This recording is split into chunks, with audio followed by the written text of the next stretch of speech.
Assalamualaikum warahmatullahi wabarakatuh. Di sini saya akan mempresentasikan hasil kerja kelompok kami.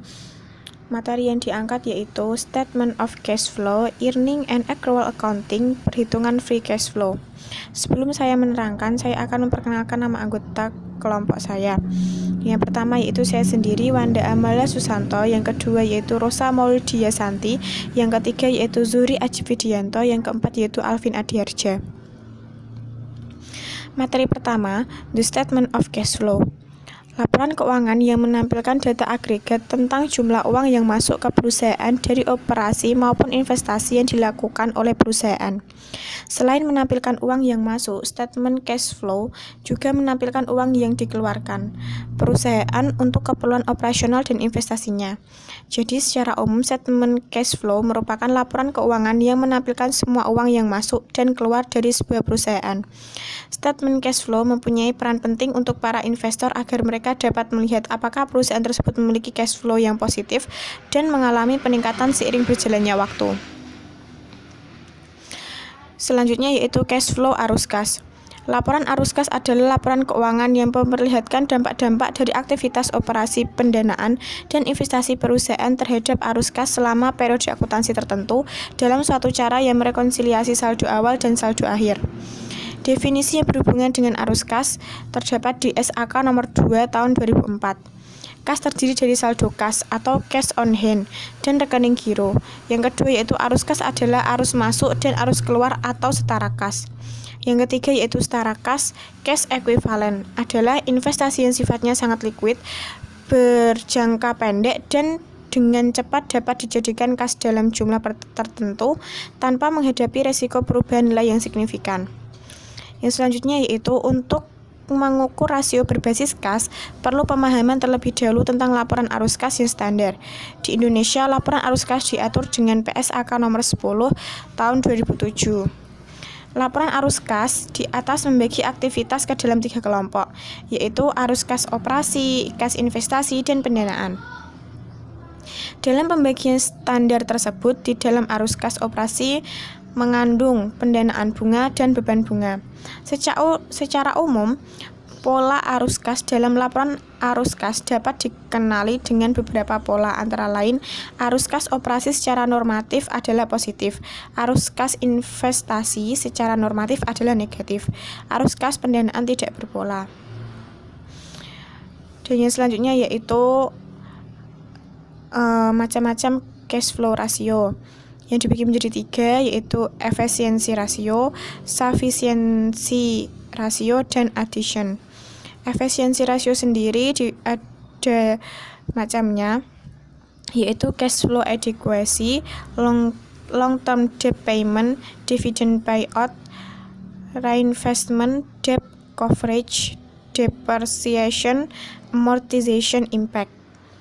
Dan sufficiency ratio yaitu ada cash flow to sales, operation index, cash flow return on asset. Yang terakhir yaitu ada addition yang memiliki 3 macam, yaitu yang pertama debt service coverage ratio, yang kedua cash reinvestment ratio, yang ketiga fixed asset spending depreciation.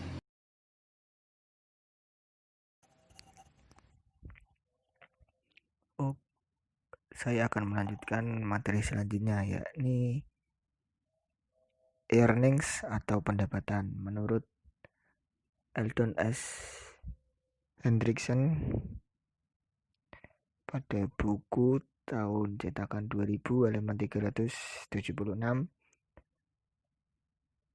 berpendapat pendapatan adalah pernyataan moneter dari keseluruhan produk dan jasa yang ditransfer oleh perusahaan kepada pelanggannya selama suatu periode waktu. Earnings atau penghasilan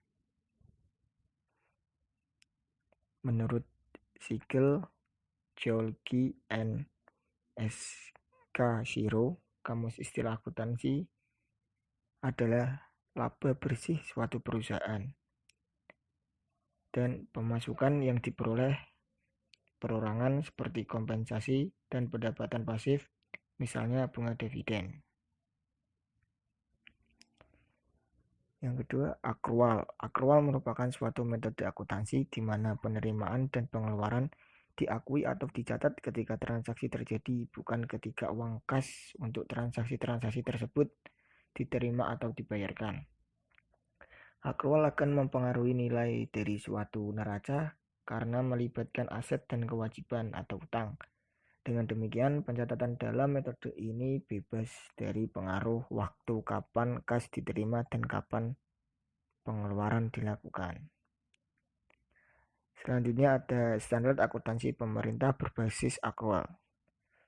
Peraturan Pemerintah Republik Indonesia Nomor 71 Tahun 2010 Pasal 1 Ayat 8 menyatakan bahwa standar akuntansi pemerintah berbasis akrual adalah standar akuntansi pemerintahan yang mengakui pendapatan, beban, aset, utang, dan ekuitas dalam pelaporan finansial berbasis akrual, serta mengakui pendapatan, belanja, dan pembiayaan dalam pelaporan pelaksanaan anggaran berdasarkan basis yang ditetapkan dalam APBN atau APBD. Basis akrual untuk neraca berarti bahwa aset, kewajiban, dan ekuitas dana diakui dan dicatat pada saat terjadinya transaksi atau pada saat kejadian kondisi lingkungan berpengaruh pada keuangan pemerintah tanpa melibatkan saat kas atau setara kas diterima atau dibayar. SAP berbasis akrual diterapkan dalam lingkungan pemerintah, yaitu pemerintah pusat, pemerintah daerah, dan satuan organisasi di lingkungan pemerintah pusat atau daerah. Jika menurut peraturan perundang-undangan, satuan organisasi dimaksud wajib menyajikan laporan keuangan. SAP berbasis akrual tersebut dinyatakan dalam bentuk pernyataan standar akuntansi pemerintah atau PSAP dan dilengkapi dengan kerangka konseptual akuntansi pemerintah.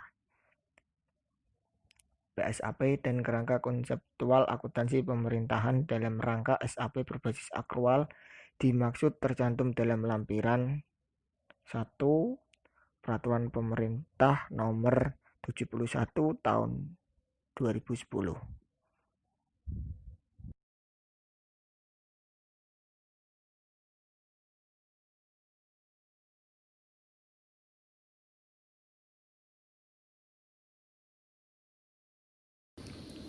Kemudian konsep akrual. Konsep akrual ini memiliki tujuan untuk memberikan informasi kepada pemakai mengenai konsekuensi aktivitas usaha terhadap arus kas perusahaan di masa depan secepat mungkin dengan tingkat kepastian yang layak.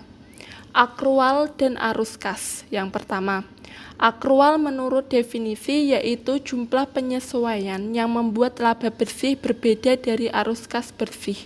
Penyesuaian ini mencakup penyesuaian yang mempengaruhi laba saat tidak terdapat dampak arus kas. Yang kedua yaitu akuntansi akrual mengurangi masalah ketepatan waktu dan pengaitan. Akuntansi akrual ini mengatasi masalah tepat waktu maupun pengaitan yang selalu terdapat pada akuntansi kas. Masalah tepat waktu mengacu pada arus kas yang tidak selalu terjadi bersamaan dengan aktivitas usaha yang menghasilkan kas tersebut. Kemudian yang ketiga yaitu proses akrual, pengakuan pendapatan dan pengaitan beban. Proses akrual sampai pengakuan pendapatan dan pengaitan beban terdiri atas dua prinsip dasar sampai pengakuan pendapatan dan pengaitan beban. A. Pengakuan pendapatan. Mengakuinya pendapatan saat diperoleh maupun saat direalisasikan atau saat dapat direalisasikan. Yang B. Pengaitan beban. Diharuskannya pengaitan beban pendapatan. Proses ini berbeda untuk dua jenis beban, yaitu beban yang berasal dari produksi atau jasa dan diakui saat produk dan jasa diserahkan. Yang keempat yaitu akrual jangka pendek dan jangka panjang. Akrual jangka pendek mengacu pada perbedaan waktu pendek antara laba dan arus kas. Akrual jangka panjang disebabkan oleh kapitalisasi. Kemudian penghitungan free cash flow. Menghitung free cash flow atau FCF. Free cash flow yang terjemahan dalam bahasa Indonesia menjadi arus kas bebas dapat kita hitung dengan memulainya dari arus kas dari aktivitas operasi. Cash flow from operating activities atau operating cash flow yang terdapat pada laporan arus kas. Kemudian rumus free cash flow yaitu free cash flow sama dengan arus kas dari aktivitas operasi dikurangi pembelanjaan modal.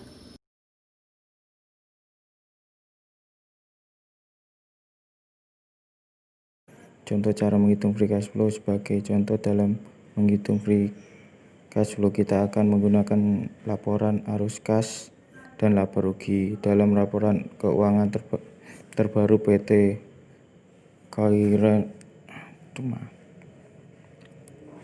Pabhen Indonesia per 31 Desember 2019.